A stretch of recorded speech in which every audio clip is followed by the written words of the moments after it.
আসসালামু আলাইকুম ওয়া রাহমাতুল্লাহি ওয়া বারাকাতুহু।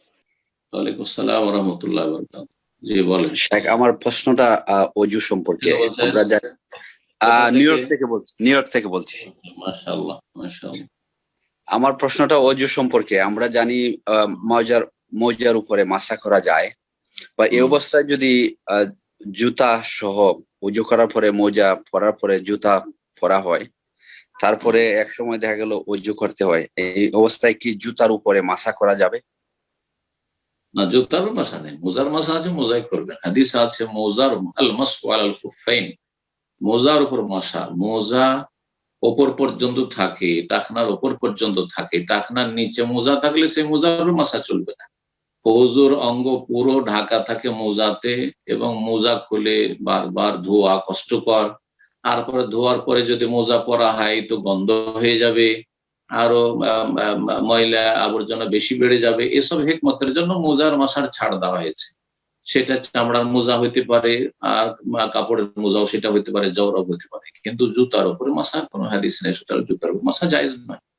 একমাত্র জুতা যদি একবার উপর পর্যন্ত ঢাকা থাকে মোজার মতো, আর সেটা খুলে, যেমন আর্মিদের কিছু জুতা রয়েছে, বুট রয়েছে, সেই ক্ষেত্রে বলা যেতে পারে, সেই ক্ষেত্রে বলা যেত। কিন্তু সাধারণ জুতা তো টাকনার নিচে থাকে, এমনকি টাকনা ঢাকা থাকলেও জুতা খোলা সহজ, সুতরাং জুতোর উপর মাসা জায়েজ নয়।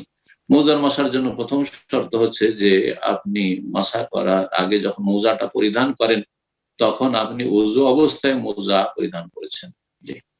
আসসালামু আলাইকুম শায়েখ, বাংলাদেশ থেকে বলছি। ওয়ালাইকুম আসসালাম ওয়া রাহমাতুল্লাহি ওয়া বারাকাতুহু। বলেন। শায়েখ, আমার ছোট দুইটা প্রশ্ন। প্রথম প্রশ্নটা হচ্ছে, বেতর সালাত 3 রাকাত পড়লে ওই দ্বিতীয় রাকাতে সূরা আলাক পড়ার যে নিয়মটা আছে, এখন সূরা আলাক নেই, সূরা আলা আছে প্রথম রাকাতে। হ্যাঁ, সূরা আলা প্রথম রাকাত। সূরা আলাতে এখন ওই যে সেজদার আয়াতটা পড়ে, এখন সেজদার না, আয়াতটা সূরা আলাতে না, সূরা আলাকে সিজদা আছে। সূরা আলাকে সিজদা আছে, কিন্তু সূরা আলাক ভেতরে পড়া সুন্নত নয়, জায়েজ। আপনি ইকরা বিসমি রাব্বিকাল্লাযী খালাক যদি পড়েন তো সুন্নত বলবেন না, বলবেন যে জায়েজ, যে কোনো ফাকরাউ মা তায়াসসারা মিনাল কোরআন, কোরআন থেকে যা সহজ সাধ্য তাই পড়ো, পড়তে পারেন। এখন আপনার প্রশ্ন কি, সিজদা আছে, সিজদা করব কিনা, এই তো? হ্যাঁ হ্যাঁ, সেজদাটা কিভাবে করতে হবে? আর একটা সিজদা করা সুন্নত, সিজদা করা সুন্নত। যদি সিজদা করেন, সিজদা করে নিলেন, সিজদা করার পরে উঠে যদি মনে করেন যে তারপরে একটা সূরা পড়লাম, তার পাশের সূরাটি ধরেন সূরায়ে সেখানে রয়েছে ইন্না আনজালনা ফি কদর, সেটা পড়লেন, অথবা সূরা ইখলাস কোন একটা সূরা পড়ে নিলেন, সেটাও জায়েজ আছে।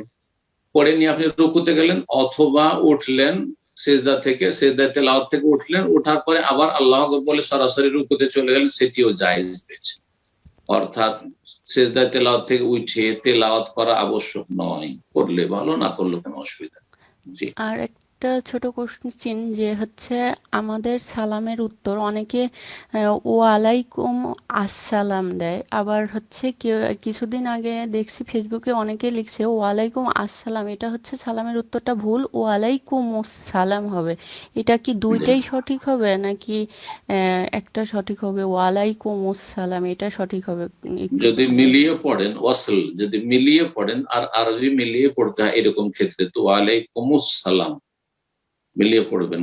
আলটা তখন সাইলেন্ট হয়ে যাবে, আল সাইলেন্ট হয়ে তখন মুসালাম হয়ে যাবে, ওয়ালাইকুম আসসালাম। আর যদি সেখানে ওয়াকফ করেন, ওয়াসল না করে থেমে যান, তাহলে ওয়ালাইকুম আর আসসালাম, ওয়ালাইকুম যুক্ত আসসালাম। আর যখন দুটোকে একসাথে মিলালেন তখন ওয়ালাইকুম আসসালাম। এখন আপনি যদি ওয়ালাইকুম বলে একটু থামেন, তাহলে আসসালাম বলবেন, না থামেন তাহলে ওয়ালাইকুম আসসালাম বলবেন।